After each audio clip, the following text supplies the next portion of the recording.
Rok 2025 je za nami a je čas sa obzrieť späť. Musím povedať, že tento rok ma neskutočne bavil. Jasné, boli aj chvíle, ktoré neboli ideálne, ale to k tomu patrí.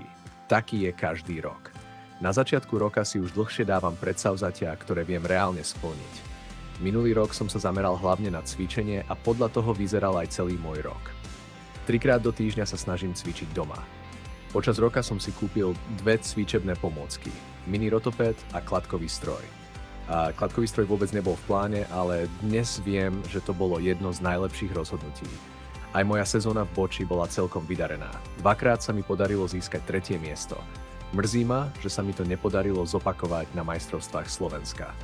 Samostatnou kapitolou bol turnaj v Dolnom Kubíne, kde som bol poprvýkrát. Tento turnaj mi dal naozaj veľmi veľa, získal som tam cenné skúsenosti a výrazne ma to posunulo ďalej, aj keď výsledkovo to nevyšlo podľa predstáv. Postup zo skupiny bol reálny a viem, že sa mám kam posúvať. Tento rok som si vďaka Borisovi vyskúšal aj hru v pároch, kde sme obsadili 2. miesto a boču som vďaka tomu videl z úplne iného uhla. Čo sa týka mojej tvorby na YouTube, za tento rok som vydal 19 videí. Väčšina z nich bola o technológiách, ktoré môžu pomôcť ľuďom s handicapom. Samozrejme, veľkou súčasťou kanála sú aj vlogy z ligových kôl, boči a tento rok som pridal aj tému cvičenia.